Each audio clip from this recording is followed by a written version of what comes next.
Hey, how's it going out there, everybody? Hope everybody's having a great day. Welcome to the channel. I'm your host, Cash. This is Trucker News Special Report. Yes, sir, we're reporting on Triton Logistics. Anybody familiar with Triton Logistics? They're in the news right now, and I really want to talk about this because I think this is one of those things that it affects everybody. Everybody out here on the road is affected by this. So let's talk about Triton Logistics. I'm specifically talking about Triton Logistics from Romeoville, Illinois. They have 270 power units, 276 drivers, but I put that into question, and you will too after you hear this story. Now, this story involves people getting injured and dying. Okay, so that is a very serious thing. But I like to keep trucker news light. So if I'm joking, if I'm spouting off, I'm not trying to be disrespectful to the families that were affected by this. But I want to bring light to this because I think the more we bring light to it, the more the industry is going to have to change, okay? And for you guys that are sit back and go, oh, well, it don't affect you none, won't you mind your own business and all that? Number one, thanks for the comment because YouTube loves comments. It really gets my algorithm going. And number two, it affects the rates because when you can manipulate how you go trucking, you can truck more, you can bring down the rates. So let's talk about it. I want to get into all that here in a second, but I just wanted to get a little prelude going there. So, like I said, Triton Logistics, they're out of Romeoville. They're based at 525 Anderson Drive, Romeoville. And it says they're active and they have 276 drivers. Now, let's talk about the news story that I want to touch on here. So, this news story is titled $10 million lawsuit filed in deadly truck bus crash alleges truck driver was impaired. Okay, and we'll get to how he was impaired, but let's touch on the story real quick. A lawsuit was filed by multiple plaintiffs connected to a deadly collision involving a tractor trailer and a party shuttle bus. States that the truck driver was impaired and the driver's company, Triton Logistics, was reckless and negligent. Okay. Now the lawsuit's not settled yet. This is all still in the early stages. So this is all alleged. You know what I mean? Like, I can't. They're innocent until proven guilty. So this is all allegedly. But after you hear the story, you're like, yes, this goes on. The plaintiffs are suing for $10 million in compensatory damages and another 350,000 in punitive damage. The incident happened in early mornings of December 16th, 2022 in the eastbound lanes of Interstate 64, not far from the interchange with Humseline Parkway. If you know where that's at, I don't. Triton Logistics Freightliner rear-ended the party bus. 3 bus passengers were killed. Oh, it's bad. It's bad. Um, One of which was Montia Bowie. And the Bowie estate is one of the 8 named plaintiffs. As we reported Monday, Triton's driver, Daniel Kramer, told federal investigators that he was given a cover story that he told state police. Okay, so he lied to the police that he had just dropped off his co-driver. I've heard other companies doing this now. Throw that co-driver on my logbook, and we'll run this through the night, and then we'll get up and we'll drive again in the morning. You know, so yeah, but Kramer eventually told the National Transportation Safety Board that there never was a co-driver. Well, yeah, because they're not stupid. Like, what, you picked up a guy exactly here and dropped him off exactly there? Like, come on. I mean, it's just too convenient for that to be happening all the time, right? Now, this is where in my opinion, this is where the FMCSA is failing the industry. You've got laws to govern things, but you don't enforce them. Like, you can't tell me the FMCSA does not know this is going on. There's multiple companies out there. I hear about them all the time. I had a buddy of mine that worked for one, and he called it into the FMCSA, and they don't do nothing about it. It's all bribery. allegedly. But they would tell him if he wanted a new logbook, he had to pay $50 to get a new logbook. And he was like, oh, yeah, watch me quit and call y'all in on this. So we know they're doing it out there. It's not like it's something nobody's ever heard of.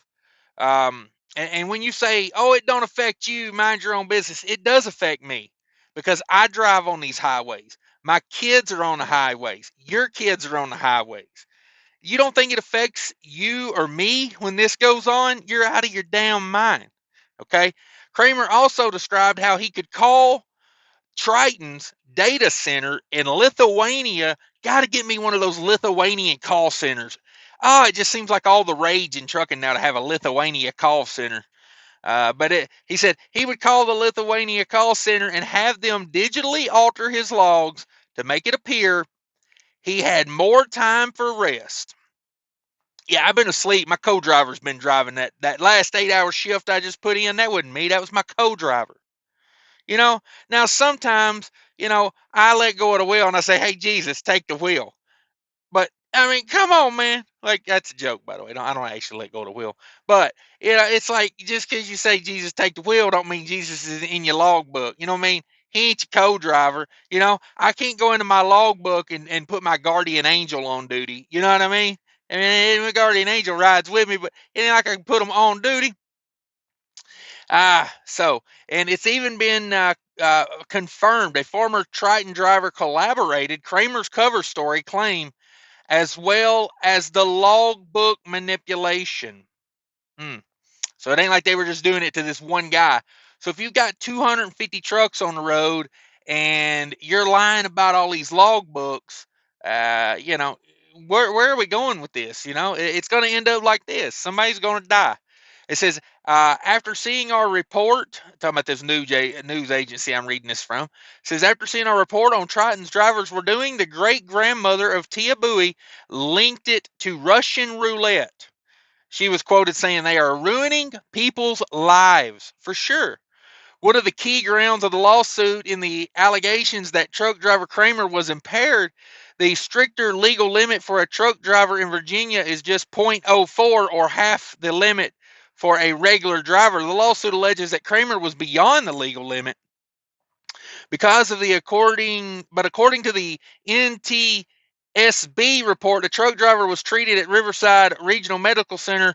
Blood was drawn. State police acquired a sample, and no ethanol or other tested for drugs or drug classes were detected.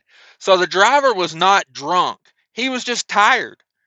You know, he had probably been running all day and all night, allegedly. Get that logbook reset, call Lithuania, you know, and, say, hey, put me in, coach.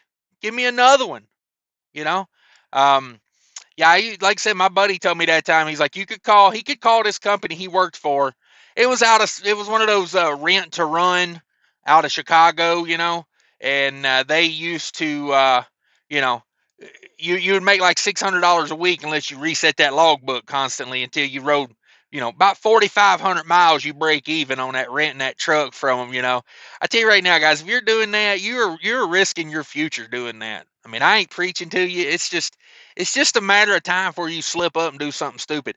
They say one night of sleep deprivation is akin to being over the legal limit of being drunk. So if you was up all night driving, you're gonna do some stupid things the next day. You get that certain feeling. You just don't feel right. But yeah, I mean, he wasn't impaired. He was just tired, allegedly. Um, 10 on your side has reached out to the National Transportation Safety Board to see whether this case will expand beyond a lawsuit and into a federal criminal charges. It should. It is time we hold these people accountable. I mean, you ruin lives with your process. You're running your company illegally like a garbage company, allegedly, you know, and and now you've ruined three people's. Well, you've killed three people, and you've sent a ripple effect through their families. Just because what? So a driver could drive an extra couple hundred miles a day. That's that's the dumbest thing ever.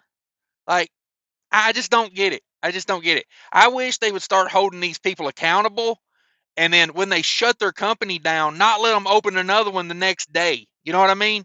Like, to me, I hope this puts that company out of business. I do. If you work there, sorry about your luck, but people who run companies like this should be put out of business. We don't need it. You know, there's enough trucking companies out here. We don't need a Triton running like that allegedly. You know, we don't need none of that. We need safe, mindful people operating heavy equipment on the roads, you know. And that's my take on it. That's the Trucker News special report. I didn't know if you guys were aware of the whole thing going on there with Triton Logistics and their logbook reset. You know, now every time I see a Triton truck on the road, I'm just like, huh. Wonder if he's running a legal logbook or not. Yeah, he's saying. Wonder if he's on the phone with Lithuania right now. Yeah, maybe. Oh, but that's what's going on in the world today. Thanks for watching Trucker News. If you could smash that like button for me and subscribe if you like this kind of trucking reports. I do them all the time. Come join me for a live show. I much appreciate it. Take care of each other out there. And remember, people are more important than trucking. You hear me, Triton Logistics, allegedly? All right, we out of here.